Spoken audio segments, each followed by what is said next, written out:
हाँ जी, तो अपन chapter number 4 शुरू करते हैं। चैप्टर नंबर 4 फंडामेंटल रिसर्च नहीं है, फंडामेंटल्स ऑफ रिसर्च है। मुझे एक्चुअली नहीं पता कि चैप्टर क्यों बनाया गया है, और इसमें फंडामेंटल ऑफ रिसर्च में उन्होंने जो कवर किया है, करने की कोशिश करी है, आई एम नॉट श्योर वो कैसे कितना हेल्प करेगी, क्योंकि इसमें क्या है, पीस और बिट्स में इंफॉर्मेशन है।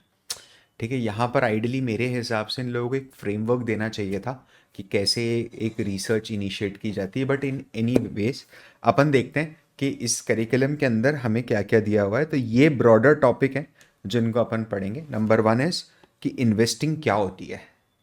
ठीक है, ये एक ब्रॉडर टॉपिक आया है कि इन्वेस्टिंग क्या होती है, तो शायद आप लोगों को सुनने में मज़ा आएगा। ठीक है, फिर एक है कि role of research in investing, कि भाई इन्वेस्टिंग में रोल, रिसर्च का रोल क्या है। फिर उसके बाद अलग अलग तरह के 3 एनालिसिस जो होते हैं उनके बारे में बात करिए, कि टेक्निकल एनालिसिस, फंडामेंटल एनालिसिस और क्वांटिटेटिव एनालिसिस। एंड लास्ट में बात करिए बिहेवियरल फिनेंस अप्रोच। ठीक है, कि साइकोलॉजी वगैरह के ऊपर बात होगी। तो अपन है ना, यहाँ से वील जस्ट मूव फॉरवर्ड, अपन आगे बढ़ते हैं। उसके पहले अगर आपको अभी तक मज़ा आ रहा हो, ठीक है, और आप प्लीज़ क्विज मत मिस कीजिएगा, प्लीज़ नोट्स रीडिंग मत मिस कीजिएगा, प्लीज़ वर्कबुक जो सेबी की ऑफिशियल वर्कबुक है मिल जाएगी आपको, अगर आपने इनरोल किया है तो डेफिनेटली आप उसको पीडीएफ से डाउनलोड कर सकते हो। नहीं भी किया तो आप गूगल सर्च करिएगा, पब्लिक डोमेन में अवेलेबल है। तो वो आप सबसे पहले पढ़िए, उसके बाद अपने नोट्स पढ़िए। नोट्स से में अगर आपको ऐसा लगता है कि वर्कबुक में कुछ एक्स्ट्रा है जो नोट्स में नहीं है और आपको जॉट डाउन करना चाहिए, तो उसको जॉट डाउन कीजिए। और उसके बाद आप फाइनली आके क्वेश्चन बैंक अटेम्प्ट कीजिए। ठीक है, आई होप आपको क्वेश्चन बैंक में भी बहुत मजा आ रहा होगा। अपन आगे बढ़ते हैं और अपन समझते हैं कि इन्वेस्टिंग क्या होती है। चलो फटाफट। हाँ जी, तो मारवाड़ी भाषा में समझो तो इन्वेस्टिंग का मतलब है पैसे से पैसा बनाना। सिंपल सा लॉजिक है, आपके पास पैसा है, ठीक है, आप जाके कुछ स्टॉक्स खरीदो, वेट करो, उन स्टॉक्स के प्राइस को काफ़ी ऊपर जाने दो, बहुत ऊपर जाने दो, और बेच दो। तो इस पूरी प्रोसेस में आप जो भी प्रॉफिट बना पा रहे हो, that is just because you have some initiating capital, कुछ स्टार्टिंग कैपिटल आपके पास थी। तो इसीलिए मैंने उसको बोला कि इसको ऐसे समझो कि भाई पैसे से पैसा बनाना है। ठीक है, मोटे मोटे टर्म्स में अगर आप इसको समझोगे ना, तो अपन क्या करते हैं यहाँ पर, बाय लो, सेल हाई, है ना। आप ये करोगे, किसका करोगे, किसी भी एक असेट का करोगे, तो आपको क्या मिलेगा, आपको जो मिलेगा वो प्रॉफिट मिलेगा। सिंपल सा लॉजिक है। अच्छा, क्या इन्वेस्टिंग के अलग अलग आउटकम्स हो सकते हैं क्या? बिल्कुल अलग अलग आउटकम्स हो सकते हैं। कैसे हो सकते हैं पता है? नंबर 1 आउटकम क्या हो सकता है? Total loss. आपने जितना पैसा लगाया था पूरा का पूरा डूब गया, जो मोस्ट ऑफ लोगों के साथ होता है ना, कि सर हमने तो 5,000 रुपये लगाया था और वो पूरा का पूरा पैसा का मेरा ऐसा कैसा पैसा डूब गया। ठीक है, या फिर आपका होगा कुछ स्मॉल लॉस, छोटा कुछ लॉस होगा। ठीक है, या फिर आप ब्रेक इवन पे रहोगे। ठीक है, ब्रेक इवन पॉइंट पे रहेगा कि सर ना प्रॉफिट हुआ ना लॉस हुआ। ठीक है, तो भी अगर आप देखते हो तो आपका लॉस ही हुआ, क्योंकि इन्फ्लेशन ने आपको बीट कर दिया। फिर उसके बाद क्या होगा पता है? आपका स्मॉल प्रॉफिट होगा, ये भी एक आउटकम हो सकता है। और क्या होगा फिर? एक ह्यूज प्रॉफिट होगा, बड़ा प्रॉफिट, 500%। 100 रुपए का शेयर लिया था, आज 500 रुपए चल रहा है, 600 रुपए चल रहा है, 500% ऊपर है। बाइंग प्राइस से 500% का गेन दे चुका है। राइट, सो ये अपने आउटकम्स हो सकते हैं। आप समझना, whether you fall or whether you want to fall in this territory, because 90% 95% लोग यहां पर खड़े होते हैं, दे मेक लॉसेस। इस टेरिटरी में 99% लोग खड़े होते हैं। आपका ऑब्जेक्टिव क्या 100% या 0% लॉस वाला होना चाहिए क्या, कि सर मेरे को तो एक पॉइंट ऑफ टाइम पर ऐसा ट्रेडर बनना है या ऐसा इन्वेस्टर बनना है जिसका लॉस ही ना हो? Is it? It's not possible. Whether you are doing investing और यू आर डूइंग ट्रेडिंग, आपको लॉसेस बहुत हम्बली एक्सेप्ट करते आना चाहिए। सिर्फ उसी का गेम है और कुछ नहीं है। ठीक है, तो आपके केस के अंदर क्या होना चाहिए पता है? आपको एज अ आइडियलिस्टिक वे में huge profit plus small losses, इन दोनों का कॉम्बिनेशन बना के आपको प्रॉफिट जनरेट करना पड़ेगा। कि जब मेरा प्रॉफिट हो तो बड़ा प्रॉफिट हो, ठीक है, और जब मेरा नुकसान हो तो मैं उसको वहीं पर ही रोक दूं, कम नुकसान पे बाहर हो जाऊं। समझ रहे हो आप? यहां से आपका वेल्थ क्रिएशन स्टार्ट होगा। ठीक है, आप ये तब कर पाओगे पता है, जब आपने रिस्क को प्रॉपरली मैनेज करके रखा होगा।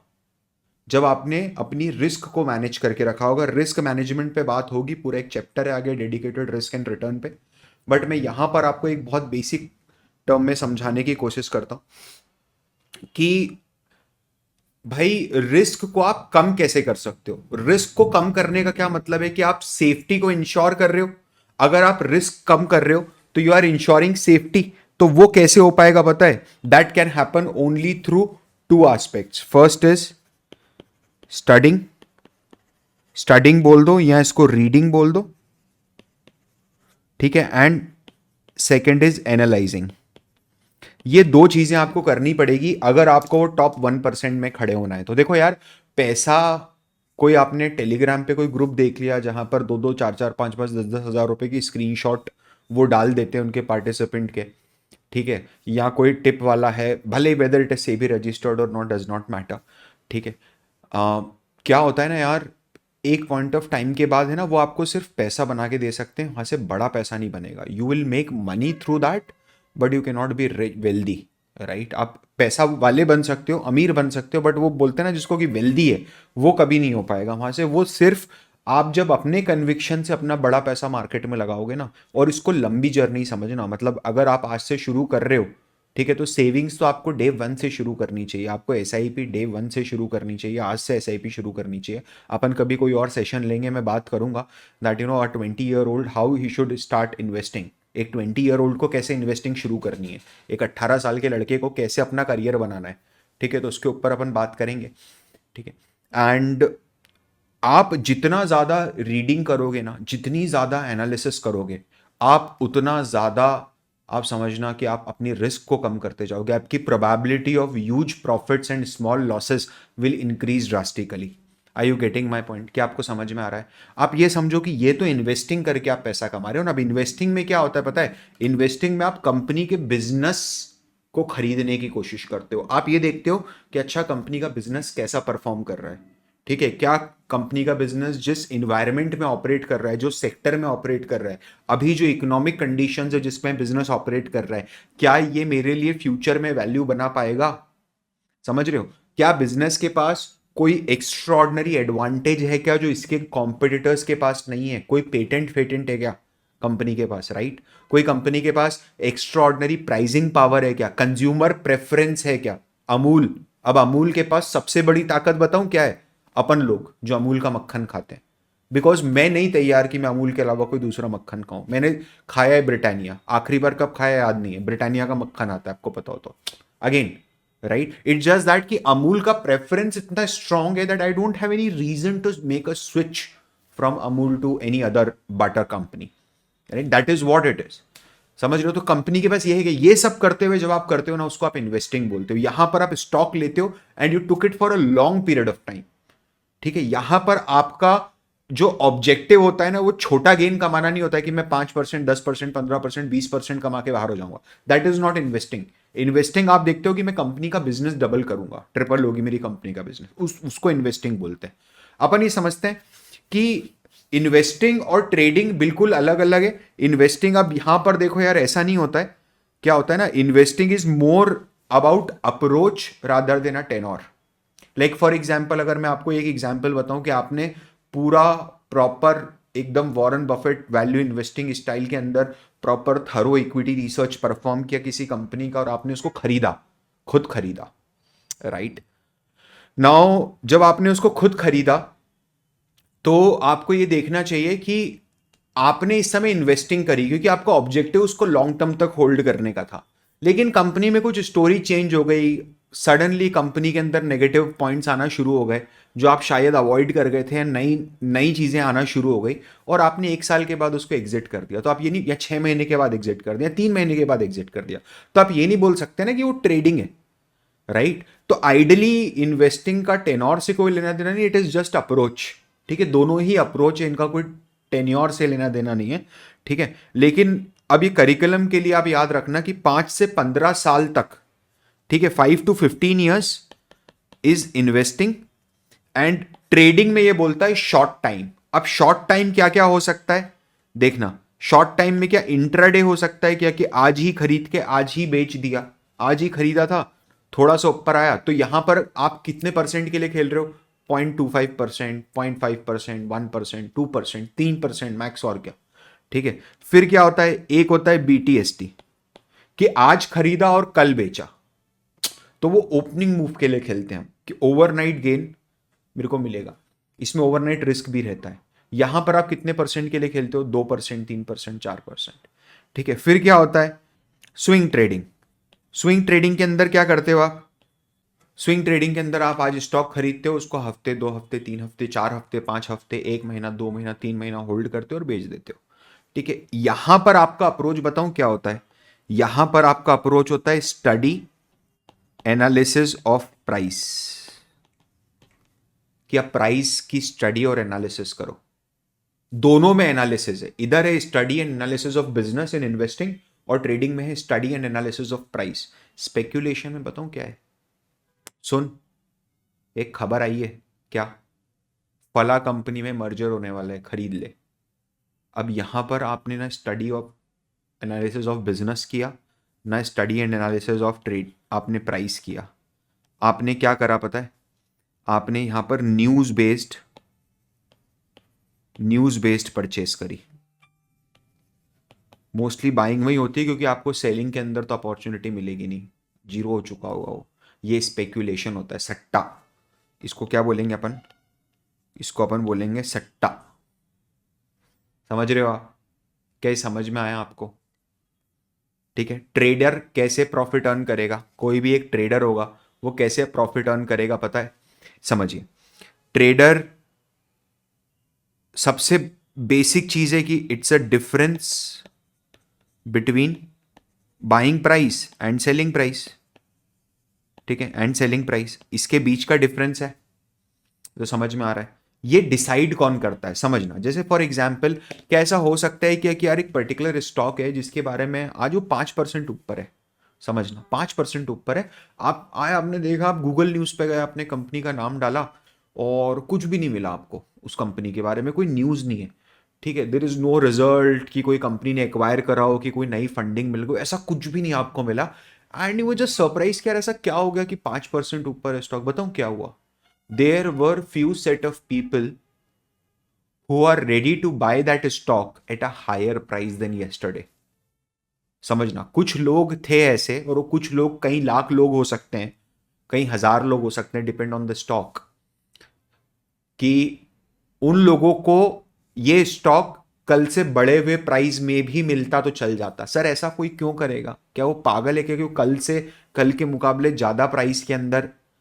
समझना, दो चीजें हो सकती हैं इसके लिए, सुनिए। जैसे फ्राइडे को एक स्टॉक प्राइस 300 रुपीज पे क्लोजिंग देता है, मंडे को स्टॉक प्राइस 315 रुपीज पे ओपनिंग देता है, 5% ऊपर, 315 रुपए। ये 315 रुपए के लिए दो रीजन है। नंबर वन, फ्राइडे नाइट, मतलब फ्राइडे आफ्टर मार्केट से ले स्टार्ट होके मंडे प्री मार्केट तक के बीच में कंपनी के बारे में कोई बहुत सुपर पॉजिटिव न्यूज आई है, और काफी सारे लोग ऐसे हैं अब जो कंपनी के स्टॉक को ज्यादा पे बेचने को तैयार हो गए। समझ रहे हो, ज्यादा पे बेचने को, खरीदने को तैयार हो गए। तो उन्होंने क्या करा, जैसे ही प्री ओपन हुआ, मार्केट प्री ओपन होता है 9:05 से 9:10 तक, शायद एक बार चेक कर लीजिएगा, 9:10 से 9:15 तक कुछ ऐसा टाइम रहता है, प्री ओपन होता है मार्केट। उस समय सारे के सारे ऑर्डर्स लगाए जाते हैं। ठीक है, एंड उस समय है ना, ये प्राइस बनाने के लिए, ताकि ओपनिंग शॉक ना मिले मार्केट को। ठीक है, कि 20% ऊपर खुल रहा है एक दिन स्टॉक, तो वो पहले ही प्राइस को नेविगेट कर देते कि सारे बाय, मेजॉरिटी बायर सेलर किस प्राइस पे खड़े हुए हैं, वो प्राइस ओपनिंग प्राइस बन जाता है। ठीक है, तो ऐसा है ना, प्राइसिंग डिसाइड होती है। जो प्राइसिंग होती है ना, एक ट्रेडर जो होगा ना, उसका फोकस हमेशा प्राइस पे होगा, उसको कोई लेना देना नहीं कि कंपनी के धंधे में क्या हो रहा है, वो चार्ट देख के अपना कमाल करेगा। ठीक है, आपको as a research analyst reading skills आनी चाहिए, चार्ट रीडिंग स्किल्स आपको जरूर आनी चाहिए। ठीक है, यहां पर आपका इंटेंशन, अगर आप ट्रेडर हो तो आपका इंटेंशन वैल्यू पे है ही नहीं, कि धंधा कैसा है, क्या फ्यूचर ग्रोथ है, कितनी नई फैक्ट्री खुल रहा है, उससे आपको कोई लेना देना नहीं है। ठीक है, आपका पूरा फोकस कहां होना चाहिए पता है, प्राइस के ऊपर, कि भाई प्राइस क्या है। ठीक है, इस पॉइंट ऑफ टाइम पर what is my price, that should be your entire focus. समझिए, एक इन्वेस्टर का फोकस कहां पर होगा भैया? एक इन्वेस्टर का फोकस होगा वैल्यू ऑफ असेट पे। असेट मतलब क्या है सर? असेट मतलब कंपनी, जो भी कंपनी अपने खरीदी, जिस भी कंपनी का स्टॉक खरीदे, उसकी वैल्यू क्या है, ठीक है, वो कितनी की औकात रखती है। प्राइस क्या होता है? क्या प्राइस परसेप्शन है क्या दो लोगों के बीच का? समझ रहे हो आप? जैसे फॉर एग्जाम्पल मैं आपको एक बात बताऊं कि भाई एशियन पेंट्स है, अगर एशियन पेंट आज बिके, मान लो ऐसा कि सब बेच बुचा के कंपनी बंद कर रहे हैं वो लोग, ठीक है, और सब कुछ बेच रहे हैं, तो बहुत कम कीमत मिलेगी उसकी, जबकि लोगों ने मिलके कितनी बड़ी कीमत लगा रखी है, समझना। तो इसका मतलब ये है कि वैल्यू ऑफ असेट और प्राइस ऑफ असेट के बीच में डिफरेंस होता है क्या? बिल्कुल होता है। वैल्यू क्या होती है पता है? वैल्यू तीन चीजों से मिलकर बनती है किसी भी कंपनी की। एक, कि वो कंपनी कितना कैश फ्लो अचीव बना पा रही है, कितना कैश जनरेट कर पा रही है, कितना पैसा कमा पा रही है। दूसरा, उस कंपनी के कैश में फ्यूचर में कितनी ग्रोथ है, वो ये कैश फ्लो फ्यूचर में कितना बढ़ा पाएगी। क्या वो 10% से ग्रो कर पाएगी, 15% से ग्रो कर पाएगी, 20% से ग्रो कर पाएगी, 25% से ग्रो कर पाएगी, ठीक है, तो उसकी ग्रोथ क्या है। और उसके ओवरऑल बिजनेस में रिस्क कितनी है। अब समझना इधर, एक वैल्यू जो होगी ना कंपनी की, वो हमेशा इंक्रीज होगी अगर, ये ध्यान रखना लॉजिकल है, अगर कंपनी में कैश फ्लोज बढ़ जाएंगे तो उसकी वैल्यू इंक्रीज हो जाएगी कंपनीज की। अगर कंपनी के पास पैसा आ रहा है, ठीक है, फ्यूचर में पैसा आ रहा है कंटिन्यूस बेसिस पे आ रहा है, तो उसकी वैल्यू बढ़ जाएगी। अगर कंपनी के ग्रोथ के प्रोस्पेक्ट बढ़ गए, मैनेजमेंट को अब ऐसा लग रहा है कि अब हमारी कंपनी 10% से ग्रो नहीं करेगी, अब हमारा जो कैश फ्लोज है वो 15% से ग्रो करेंगे, तो सडनली आप देखना स्टॉक मार्केट में आपको 5, 10, 15, 20% उछाल मिलेगा स्टॉक प्राइस में। ये होता है, बहुत कॉमन है, ठीक है। फिर मेरे धंधे में जितना रिस्क कम होगा, मेरी कंपनी जितनी सेफ होगी, उसकी वैल्यू उतनी ज्यादा होगी। आप समझ में आ रहे हो मेरी बात आपको? जैसे सर मैं क्या रिस्क को कम करके, सिर्फ रिस्क को कम करके वैल्यू बढ़ा सकता हूं क्या कंपनी की? हाँ, बढ़ा सकते हो। जैसे कोई कंपनी है, उसने बोला कि हम डेट फ्री हो रहे हैं, समझना, हम डेट फ्री हो रहे हैं, इससे हमारे बिजनेस पे कोई इंपैक्ट नहीं पड़ेगा, ठीक है, हमारे कैश फ्लोज भी मेंटेन रहेंगे और फ्यूचर ग्रोथ भी मेंटेन रहेगी, हम सिर्फ डेट पूरा चुका देंगे। तो कंपनी ने अपना डेट क्रेडिट रिस्क जीरो कर दिया। यहां पर कंपनी में मैनेजमेंट था, खराब मैनेजमेंट था, मैनेजमेंट रातों रात चेंज हो गया, यस बैंक लिमिटेड, ठीक है। अब उस समय कंपनी पे कोई क्रेडिट रिस्क नहीं थी, समझ लो। वहां पर जब मैनेजमेंट एसबीआई का आया, ठीक है, मैनेजमेंट जब एसबीआई का आया, तो कंपनी की वैल्यूएशन जो 8 रुपए का स्टॉक था वो 25 रुपए का हो गया। भाई इतना ही है, वो तो क्या करोगे, अब कोई 800 रुपए का तो बचा नहीं है माल, उतना धन बचा नहीं है, ठीक है, तो सब डूबत खाता हो गया, समझ रहे हो आप? ऐसी चीज है। तो थोड़ा ये समझना कि यार इन्वेस्टिंग जो होती है ना, वो दो तरीकों से हो सकती है। सबसे पहले अपन इजी वाला तरीका, या मैं इजी वर्क टफ तो वैसे इसमें कुछ है नहीं, लेकिन आप ऐसे समझो जो अपना तरीका है वो समझते हैं। अपने को है ना यार, अपने को एक्टिव इन्वेस्टिंग करनी होती है, एक्टिव करनी चाहिए, करनी होती है, या एज ए इक्विटी रिसर्च हम एक्टिव इन्वेस्टिंग के फेवर में रहते हैं, ठीक है, ना कि पैसिव इन्वेस्टिंग के, क्योंकि अपना धंधा ही खत्म हो जाएगा अगर आप पैसिव इन्वेस्टिंग ही करेंगे सब लोग। तो एक्टिव इन्वेस्टिंग के अंदर बताऊं क्या होता है, आप कंटिन्यूस बेसिस पे अपनी कंपनीज के बारे में, जो भी कंपनीज आपके पोर्टफोलियो में है, जो भी कंपनीज आपने खरीदी हैं, उनके ऊपर आप कंटिन्यूस बेसिस पे है ना ट्रैक करते हो उनको, उनकी न्यूज़ देखते हो, उनके बारे में पढ़ते हो, उनके क्वार्टरली रिजल्ट जब आते हैं तब उसको एनालाइज करते हो। और कोई भी स्टॉक जब ओवर, ये बुकिश है, ऐसा रियलिटी में नहीं होता है, ठीक है, ये पूरा का पूरा बुकिश है, it will never happen in reality, ऐसा कभी नहीं होता है। बट कोई भी स्टॉक अगर ओवर वैल्यूड है तो आप उसको बेच दोगे। ओवर वैल्यूड है मतलब कि मार्केट में उसका प्राइस ज्यादा है बट उसकी औकात कम है। जैसे एशियन पेंट के साथ बिल्कुल यही केस है, मार्केट में प्राइस ज्यादा है बट बुक वैल्यू कम है। समझ रहे हो, मैं बुक वैल्यू ले रहा हूँ, फेयर वैल्यू अलग होती है, बुक वैल्यू अलग होती है, अपन समझेंगे इसको आगे। बट अभी अगर आपको ऐसा दिखाने के पर्पज से बोलूँ तो एक बुक वैल्यू ले रहा हूँ, राइट, तो आप उसको सेल कर दोगे। कोई भी ऐसी कंपनी जिसका मार्केट में प्राइस कम है बट उसके एक्चुअल में औकात ज्यादा है, आप उसको खरीद लोगे। ये पूरा का पूरा जो एक्टिविटी है ना कि अंडर वैल्यूड को बाय करो और ओवर वैल्यूड को सेल करो, ये पूरा का पूरा थ्योरी एक प्रिंसिपल पे बेस्ड है। वो प्रिंसिपल बताऊं क्या है, वो एक लाइन बताऊं मैं क्या है? वो एक लाइन है कि market is inefficient but it will remove it's inefficiency over a period of time. कि मार्केट गलत है लेकिन वो over a period of time अपनी गलती सुधार लेगा। समझना, आप अंडर वैल्यूड को बाय कर रहे हो, उसकी औकात ज्यादा है लेकिन मार्केट ने प्राइस कम दे रखा है, तो मार्केट गलत है ना। एक ऐसी चीज जिसकी औकात ज्यादा है, आप उसको प्राइस ज्यादा दो ना, आपने कम क्यों दे रखा है, उसकी औकात से भी कम प्राइस पे बिक रहा है तो ये मार्केट आज गलत है, आज आप खरीद लो, but over a period of time market ये गलती सुधारता है। ये बेसिक प्रेमाइज होता है जिस प्रेमाइज पे आप वैल्यू इन्वेस्टिंग करते हो कि आप अंडर वैल्यूड चीज खरीदते हो and you wait for the time कि वो चीज ओवर वैल्यूड हो जाए, और जब वो ओवर वैल्यूड हो जाएगी तब आप उसको बेच देते हो। ठीक है, ये कोर प्रिंसिपल है एक्टिव इन्वेस्टिंग का। इसके अंदर बहुत ज़्यादा एफर्ट लगते हैं, हो सकता है आपको साल में कई बार बाइंग सेलिंग करनी पड़े। ठीक है, इसका जो ऑब्जेक्टिव होता है ना, वो ऑब्जेक्टिव होता है कि मेरी जो ब्रॉडर असेट क्लास है। अब सर ये ब्रॉडर असेट क्लास क्या होता है साला, ये बताओ। ब्रॉडर असेट क्लास मतलब बेंचमार्क हो गए ना, Nifty, bank Nifty, Nifty 50, BSE 500, कोई भी बेंचमार्क बना लो जो इंडेक्स है, उससे ज़्यादा रिटर्न मुझे कमाना है, तब मैं एक्टिव इन्वेस्टिंग करता हूँ। ठीक है, पैसिव इन्वेस्टिंग फिर क्या होती है? पैसिव इन्वेस्टिंग मतलब इंडेक्स इन्वेस्टिंग। इंडेक्स इन्वेस्टिंग मतलब भाई देखो, अब मैं सीधे निफ्टी 50 में तो पैसा लगा नहीं सकता क्योंकि वो तो एक हाइपोथेटिकल इंडेक्स है ना, वो बिकता थोड़ा ना एक्चुअल में। उसके फ्यूचर और ऑप्शन बिकते हैं, उसके फ्यूचर प्राइस पे सट्टेबाजी होती है, बट वो नहीं बिकता ना, खुद नहीं बिकता ना। स्टॉक जैसा, जैसे मैं चाहूं तो मैं टाटा मोटर में ओनरशिप ले सकता हूं, बट मैं निफ्टी 50 में ओनरशिप नहीं ले सकता क्योंकि निफ्टी 50 एक हाइपोथेटिकल नंबर है जो 50 स्टॉक्स के कुछ वेटेड एवरेज कॉम्बिनेशन से बनाया गया है। ठीक है, ये नंबर है।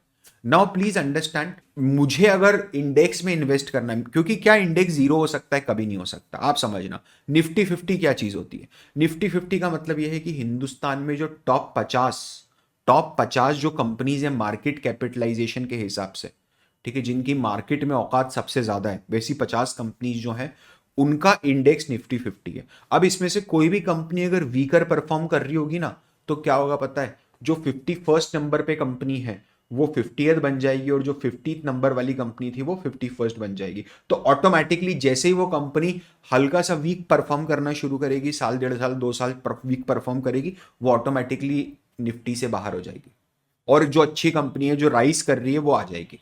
तो आपका इंडेक्स कभी जीरो नहीं होगा। समझ रहे हो? बहुत सेफ इन्वेस्टिंग होती है। यहां पर आप क्या चाहते हो पता है? कि मुझे निफ्टी के बराबर का रिटर्न मिल जाए, मुझे सिर्फ उतना रिटर्न मिल जाए जितना निफ्टी ने कमाया, और मैं संतुष्ट हूं क्योंकि मैं ज्यादा एफर्ट भी नहीं लगाना चाहता। मेरा ऑब्जेक्टिव ही 12% रिटर्न कमाना है, और 12% रिटर्न बिलीव मी अच्छा रिटर्न होता है, खराब रिटर्न नहीं होता है। रिटर्न डिपेंड करता है कि आप कितना रिस्क लेने तैयार हो। ये मैं अलग से कवर करूंगा रिस्क एंड रिटर्न वाले चैप्टर में। आपको अगर याद हो तो मैंने आपको बताया कि रिस्क एंड रिटर्न वाला चैप्टर पढ़ के आपको मजा आ जाएगा, आपका दिमाग खुल जाएगा कि यार क्या बात है, मतलब ऐसा पूरा finance he risk and return पे बेस्ड है यार। आप अगर पूरा कॉर्पोरेट फाइनेंस कभी पढ़ने की कोशिश करोगे ना, आप पढ़ना जरूर पढ़ना, क्यों नहीं पढ़ोगे? ठीक है, तो आपको समझ में आएगा कि यार सब कुछ, एवरीथिंग इज बेस्ड ऑन, हर चीज घूम फिर के, कितना भी कॉम्प्लिकेटेड फॉर्मूला हो, वो ब्लैक एंड शोल्स फॉर्मूला हो ना, मैं आपको बता दूंगा सिंगल प्रिंसिपल पे बेस्ड है, रिस्क और return, that's it. Everything comes down to, narrows down to risk and return. That is, इतना प्योर है रिस्क एंड रिटर्न का अंडरस्टैंडिंग लेना, तो वो अपन जरूर लेंगे। ठीक है, अब अपन देखते हैं कि रोल ऑफ रिसर्च एनालिस्ट क्या होता है इन्वेस्टिंग के अंदर। ठीक है, तो नंबर 1 इज, सबसे पहले तो आप रिसर्च करोगे, और उस रिसर्च से जो कलेक्ट की हुई इंफॉर्मेशन है, आप रिसर्च के दौरान डेटा कलेक्ट करोगे। ठीक है, बहुत सारा डेटा कलेक्ट करोगे, बहुत सारी इंफॉर्मेशन कलेक्ट करोगे, और वो इंफॉर्मेशन जो है ना, उसको आप एनालाइज करोगे, और उस एनालिसिस से आप एक कंक्लूजन पे पहुंचोगे। ये रिसर्च का प्रोसेस है। यहां पर अनफॉर्चुनेटली इन्होंने इतना ही बताया। ठीक है, अब डेटा कैसे कलेक्ट करना चाहिए, क्या कलेक्ट करना चाहिए, उसका क्या एनालिसिस करना चाहिए, वो इस चैप्टर में तो कवर नहीं है, आगे आने वाले चैप्टर्स में उनके कुछ बेसिक्स कवर्स हैं। लेकिन अभी आप एक स्ट्रक्चर समझो, क्योंकि वो फंडामेंटली समझाने की कोशिश कर रहा है आपको, फंडामेंटल ऑफ रिसर्च क्या है वही समझाने की कोशिश कर रहा है इस चैप्टर के अंदर। तो मैं कुछ कलेक्शन ऑफ नेसेसरी इंफॉर्मेशन, मैं कुछ काम की इंफॉर्मेशन, काम की बातों को इकट्ठा करूंगा, उन इंफॉर्मेशन को मैं एनालाइज करूंगा, और उसके बेसिस पे रिजल्ट और कंक्लूजन दूंगा। ठीक है, collection of information, analysis of information and conclusion, result, 3 pillars हैं इसके। ठीक है, अब ये देखना कि इन्होंने है ना एनुअल रिपोर्ट पे फोकस करा है। कि एक एनुअल रिपोर्ट जो है वो क्या चीज होती है। वहां मतलब यहां पर एनुअल रिपोर्ट का इंट्रोडक्शन है आप लोगों की करिकुलम में फॉर द फर्स्ट टाइम। तो अगर आप ऐसे देखोगे ना तो एनुअल रिपोर्ट क्या होता है, जैसे कंपनी उसका फाइनेंशियल ईयर जो होता है वो अप्रैल से शुरू होके मार्च में खत्म होता है। अभी जैसे आप समझो कि अप्रैल 2023 में जो फाइनेंशियल ईयर शुरू हुआ 1 अप्रैल 2023 में, वो कब खत्म होगा पता है? 3 महीने बाद, 31 मार्च 2024 को खत्म हो जाएगा।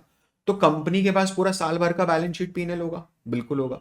उसके सारे बिल बुक वगैरह सब कुछ होगा, सारी एंट्रीज होंगी, बिल्कुल सही है, सब कुछ होगा, सब प्रूफ होगा, तभी तो बैलेंस शीट पीएनएल बनी है। ठीक है, तो वो कर कंपनी उसको ऑडिट कराएगी, और कंपनी जो भी दूसरी नेसेसरी इंफॉर्मेशन है, जो कंपनीज लॉ, कंपनीज के लिए जो लॉ बना हुआ है जो गवर्न करता है कंपनीज एक्ट, ठीक है, कंपनीज एक्ट 2013, ठीक है, वो उस लॉ के हिसाब से और जो नेसेसरी इंफॉर्मेशन है वो सब देके एक 200-300 पेज का पुलिंदा पब्लिश कर देती है। ये कब तक पब्लिश कर सकती है? 30 सितंबर 2024 तक। ये डेडलाइन है, गवर्नमेंट डेडलाइन है, आप और मैं मिलकर डिसाइड नहीं करते। तो ऐसा मत पूछना कि 30 सितंबर तक क्यों होता है और 29 सितंबर तक क्यों नहीं होता है। आई डोंट हैव आंसर, मतलब कई लोग पूछ लेते हैं ऐसा, तो प्लीज वो मत पूछना। वो लॉ में लिखा है, जो मतलब वर्ड एंड स्पिरिट में अपने को फॉलो करना है कि भाई आपको 6 महीने का टाइम दे दिया, अप्रैल मई जून जुलाई अगस्त सितंबर, 30 सितंबर तक या तो फाइल कर दें या पेनल्टी लगा दूंगा।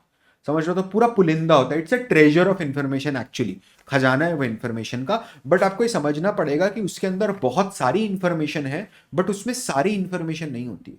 जैसे उसके अंदर सेक्टर और इकोनॉमी के ऊपर बहुत बेसिक कमेंट्री मिलेगी, उसके अंदर कोई एडवांस लेवल की इंफॉर्मेशन नहीं मिलेगी। एक सबसे खराब बात क्या होती है एनुअल रिपोर्ट की, वो साल में एक बार आएगी। तो इस बार मान लो अगस्त में किसी कंपनी ने, क्या अगस्त में कोई कंपनी एनुअल रिपोर्ट निकाल सकती है? भाई कभी भी निकाल सकती है, जब वो रेडी है तब निकाल देंगे। ठीक है, क्या एक कंपनी अप्रैल मतलब मार्च 31 मार्च खत्म होते हो क्या 1 अप्रैल को एनुअल रिपोर्ट बिल्कुल निकाल सकते, कभी भी निकाल दो, आपकी मर्जी। क्या 30 मार्च को निकाल देंगे? नहीं, 31 मार्च 12 बजे के बाद। क्या 12 बज के 1 मिनट? ये फालतू की बातें नहीं है, ठीक है। मतलब ये फिर वो वाली बात हो गई ना, मैं वर्ड नहीं यूज कर सकता आप लोगों के सामने यहाँ पर, लेकिन वो खुजली करने वाली बात हो गई, फिर वैसी चीज हो गई है ना। तो ये इतना फिर चुल नहीं होना चाहिए, ठीक है। तो अपनी एनुअल रिपोर्ट है। अब सर जब ये आउटडेटेड है तो मैं क्या करूं? तो आपके पास हर 3 महीने में एक इंफॉर्मेशन अवेलेबल होती है कंपनी की तरफ से, जिसको कॉन कॉल बोला जाता है। कंपनी अपने अर्निंग्स, जब कंपनी अपनी अर्निंग्स बताती है, क्वार्टरली रिजल्ट पब्लिश करती है, उस रिजल्ट को कंपनी एनएसी बीएसई में फाइल करती है, सेबी को नहीं देती है, एनएसी बीएसई में फाइल करती है, ठीक है।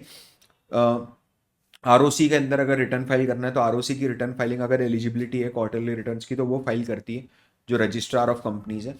और साथ में वो सारे एनालिस्ट को बुला के एक मीटिंग करती है, एनालिस्ट उस पर क्वेश्चन पूछते हैं, धाम धाम धाम धाम धाम धाम धाम धाम, उसके ऊपर वो जवाब देता है, फट फट फट फट फट फट फट फट फट, राइट। और साथ में एक टाइपराइटर बैठा होता है जो खट खट खट खट खट करके पूरा ट्रांसक्रिप्ट बना देता है। अब तो सब एआई के थ्रू ऑटोमेटिक होता है, बट एक्चुअली में ट्रांसक्राइबर टाइपराइटर बिठाया जाता था, और शॉर्ट हैंड वाले एग्जीक्यूटिव्स और प्रोफेशनल्स बैठते थे, ठीक है, जो शॉर्ट हैंड में फटाफट फटाफट लिखते हैं, ठीक है, फटाफट फटाफट, है ना।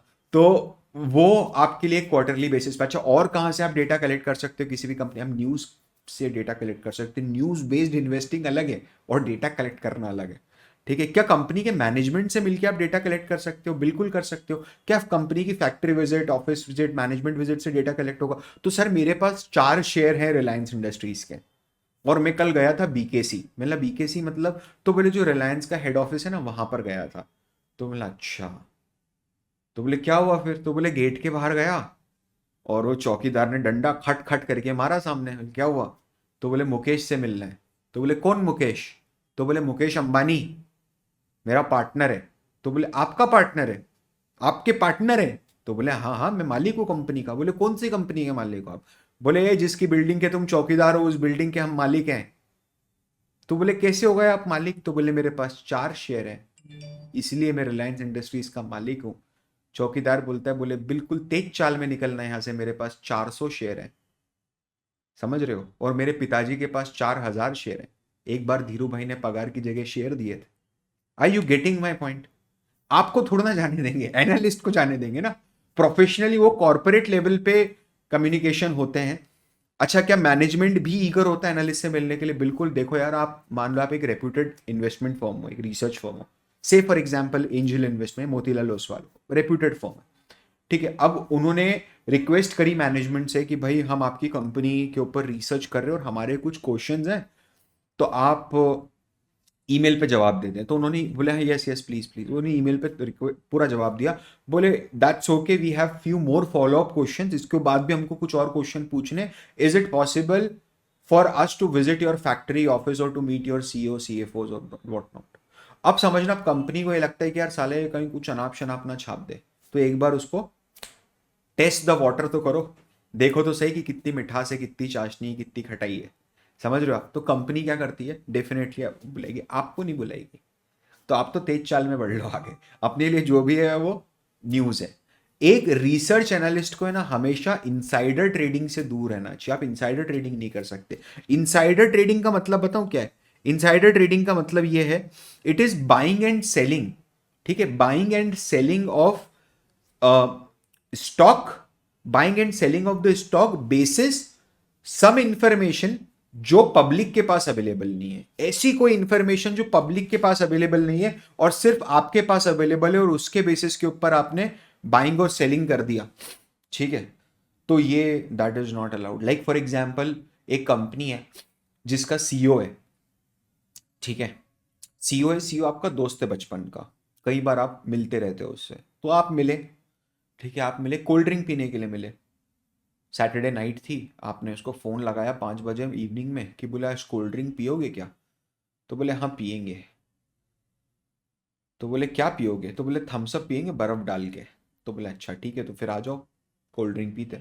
कोल्ड ड्रिंक पीते पीते वो भावुक हो गया, उसने बोला, बोले यार इस कंपनी के साथ मैंने इतना करा, ठीक है, इतना करा, ये कंपनी मेरी सगी नहीं हो पाई मेरे दोस्त। तो बोले क्या हो गया? बोले यार मेरे को टाइम दे दिया इन्होंने कि 15 दिन 20 दिन का टाइम है, आप दूसरी नौकरी ढूंढ लो। तो बोले यार तू तो इतना अच्छा परफॉर्म करता था, तूने तो सेल्स 5 गुना कर दी, तेरी तो मार्केट में रेपुटेशन इतनी अच्छी है। तो बोले हाँ यार, सालों ने बोले कुछ नहीं ध्यान दिया मेरे पे, कोई क्रेडिट नहीं दिया, निकाल के फेंक दिया। That's the reality of corporate job यार। Now this particular information is not available in the market, क्योंकि मार्केट में पता हो, अगर अवेलेबल होती तो ये आपके लिए सरप्राइज इन्फॉर्मेशन नहीं होती। ये आपको आपके दोस्त ने बताई है जो कोइंसिडेंटली कंपनी का सीईओ है। और जैसे ही ये खबर मार्केट में आएगी कि स्टॉक बढ़ जाएगा कि कंपनी का, नहीं, गिर जाएगा। तो मैं क्या करूं इस पॉइंट ऑफ टाइम पर? क्या मैं आज शॉर्ट सेलिंग करके बेच के बाहर निकल जाऊं क्या? बिल्कुल भी नहीं। ये स्टॉक ऑलरेडी मैंने रिकमेंड करा हुआ है बाइंग के लिए मेरे कुछ क्लाइंट्स को, उनको बोल दूं क्या पहले से कि बेच के बाहर हो जाओ? बिल्कुल भी नहीं। That is not allowed. You cannot take any actions, you cannot take any decisions basis the information which is not publicly available, and it is a price sensitive information। Public में अवेलेबल नहीं है but price में sensitivity आ जाएगी। ऐसी information के basis पे आप insider trading नहीं कर सकते, आप बाइंग और सेलिंग नहीं कर सकते। ठीक है, आपके लिए होमवर्क ये होगा कि आपको दो दो असाइनमेंट दूंगा मैं आपको आज। ठीक है, नंबर 1 असाइनमेंट आप ये ले लो कि आपको है ना तीन ऐसे इंडिया में केसेस आइडेंटिफाई करने हैं जब सेबी ने पेनल्टी दी थी इनसाइडर ट्रेडिंग पे। आपको कमेंट में ये बताना है कि सेबी कितनी पेनल्टी देता है इनसाइडर ट्रेडिंग पे। अगर आपको इनसाइडर ट्रेडिंग का कल्प्रिट माना जाता है कि आपने इनसाइडर ट्रेडिंग करी है, तो उसमें सेबी की कितनी पेनल्टी होती है। और मुझे लास्ट 3 कोई भी जो लेटेस्ट 3 इनसाइडर ट्रेडिंग कल्प्रिट्स हो उनके बारे में आप खुद भी जानिए, बट मेरे को तो सिर्फ आप पेनल्टी बताओ। ठीक है, इसके अंदर है ना एक चीज होती है जो होता है मोजेक एनालिसिस। मोजेक एनालिसिस बताए क्या होता है?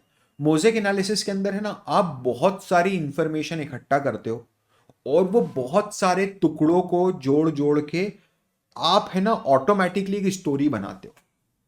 That is mosaic analysis. क्या ये इनसाइडर ट्रेडिंग है? नहीं, वो इनसाइडर ट्रेडिंग नहीं है। समझना, आपने क्या करा, पब्लिकली अवेलेबल बहुत सारी इंफॉर्मेशन के बेसिस पे कुछ ऐसा पता कर लिया, कुछ ऐसा अनुमान लगा लिया, ठीक है, कुछ ऐसा एविडेंट कर लिया which is not available in public, right? Like for example, जैसे जैसे आपने क्या करा, एक कंपनी के बारे में ना बहुत सारी इंफॉर्मेशन ढूंढी, उसमें आप जब सटल बट कर रहे थे, सटल बट मतलब कंपनी के ऑफिस में जाना, ठीक है, तो आप कंपनी के बाहर, जो ऑफिस के बाहर चाय और चाय सिगरेट की दुकान होती है, वहां जाके खड़े हो गए आराम से। और वहां जाके आप खड़े हुए और आपने उनको बात करते हुए सुना, उन्होंने बोला, बोले यार कंपनी की हालत बहुत खराब है। साला कौन होता है जो सैलरी लेट करता है यार? अब this is the news for you, right? इस बेसिस पे, और आपने देखा कि, और इस साल आप फैक्ट्री में गए, ये तो कॉर्पोरेट ऑफिस में गए, आप फैक्ट्री में गए, फैक्ट्री में विजिट करने गए, आप मजदूर बाहर निकल रहे, तो बोले क्या काका आजकल कैसन बा काम बाम, शिफ्ट बेट ओवरनाइट चल रहा है कि नहीं चल रहा है? अरे कहाँ ओवर टाइम बाबूजी, 8 घंटे की शिफ्ट में मुश्किल से 2 घंटे मशीन चल पाती है। समझो मेरी बात। Now this information is something which is not price sensitive. आपने ये इंफॉर्मेशन कलेक्ट करी, ठीक है, ऐसी इंफॉर्मेशन को दूसरी और इंफॉर्मेशन जो एविडेंट है कि हाँ यार कंपनी की सेल्स ग्रोथ कम हो रही, ये सब करते हो आप इस नतीजे पे पहुंचे हो कि हाँ कंपनी को बेच देना चाहिए, कंपनी आगे बंद हो जाएगी। That is mosaic analysis, that is not insider trading. ठीक है, आपको दो दो असाइनमेंट है जो मैं आपको कमेंट सेक्शन में दे रहा हूँ। नंबर 1 इज आपको ये देखना है कि सेबी की कितनी पेनल्टी है अगर आप इनसाइडर ट्रेडिंग करते हो। Number 2, the most important assignment is आप कोई भी एक कंपनी की एनुअल रिपोर्ट डाउनलोड करो। ठीक है, अब एनुअल रिपोर्ट आप कहाँ से डाउनलोड करोगे कंपनी की, वो मैं आपको बता देता हूँ, 1 मिनट लगेगा बस। आप कंपनी की एनुअल रिपोर्ट डाउनलोड करोगे इधर से, आप यहाँ पर जाएंगे, स्क्रीनर पे जाएंगे, screener.in। आप कोई भी एक कंपनी की एनुअल रिपोर्ट, जैसे मैंने यहाँ पर लिखा मान लो हिंदुस्तान यूनिलीवर, ठीक है, मैं हिंदुस्तान यूनिलीवर करके HUL कंपनी है, मैं नीचे आ जाऊंगा सबसे लास्ट में, और यहाँ पर एनुअल रिपोर्ट्स हैं, यहाँ पर मैं उसको डाउनलोड कर दूँ। ठीक है, ऐसे ही आपकी डाउनलोड हो जाएगी एनुअल रिपोर्ट पूरी की पूरी। ठीक है, आपको क्या करना है पता है, आपको है ना, आपको कमेंट में मुझे ये बताना है कि एनुअल रिपोर्ट के कंटेंट क्या क्या होते हैं, एक एनुअल रिपोर्ट में क्या क्या कंटेंट होते हैं, और सिंगल छोटे से में समझाना है कि उसमें क्या चीज़ होती है। लाइक फॉर एग्जांपल, अब ये मत मेरे पास ज्ञान मत लेके आ जाना नीचे कमेंट में कि ये पूरी की पूरी कि सर हिस्ट्री पर्पस विजन, ये नहीं। I don't want the list, I want कि हाँ भाई चेयरमैन स्टेटमेंट होता है, उसके अंदर क्या चीज़ होती है। गूगल सर्च करो, मिल जाएगा, कुछ ना कुछ करो, मेहनत करो। ठीक है, आप अगर एक्स्ट्रॉर्डनरी एफर्ट नहीं लोगे तो सिर्फ एग्जाम तो पास हो ही जाएगा, उसकी कोई प्रॉब्लम नहीं है। इसके नोट्स नीचे अटैच्ड हैं, वो आप ज़रूर देखिएगा। आप वर्कबुक के साथ यहाँ तक रीड कीजिएगा, बाकी के पोर्शन को अपन अगले सेशन में कवर करते हैं। This is Parth Verma signing off. उसके पहले हमारा इक्विटी रिसर्च कोहर्ट आ रहा है, फिर से आ रहा है। मैं आपको इस चीज़ का एक आश्वासन देता हूँ कि अगर आपने मेहनत करी, जो चीज़ें मैंने बोलूँगा आपको इक्विटी रिसर्च कोहर्ट में वो आपने करा, तो आप एक कंपनी के ऊपर इंडिपेंडेंटली एक बेसिक इक्विटी रिसर्च करके एक अच्छी रिपोर्ट बना के उस रिपोर्ट को, उस रिसर्च को डिफेंड कर सकते हो किसी के भी सामने। इतना मैं आप में कॉन्फिडेंस डाल दूंगा, आपका इतना सोचने का नज़रिया बदल जाएगा, आपका पूरा एक माइंडसेट शिफ्ट होगा। वो बैच हमारी बहुत जल्दी स्टार्ट हो रही है, कोहर्ट जल्दी स्टार्ट हो रहा है, तो आप अगर रजिस्टर करना चाहते हो तो नीचे कमेंट डिस्क्रिप्शन में, नॉट कमेंट में, डिस्क्रिप्शन में लिंक है, आप वहाँ से रजिस्टर कर सकते हो। This is Parth Verma signing off again, bye bye.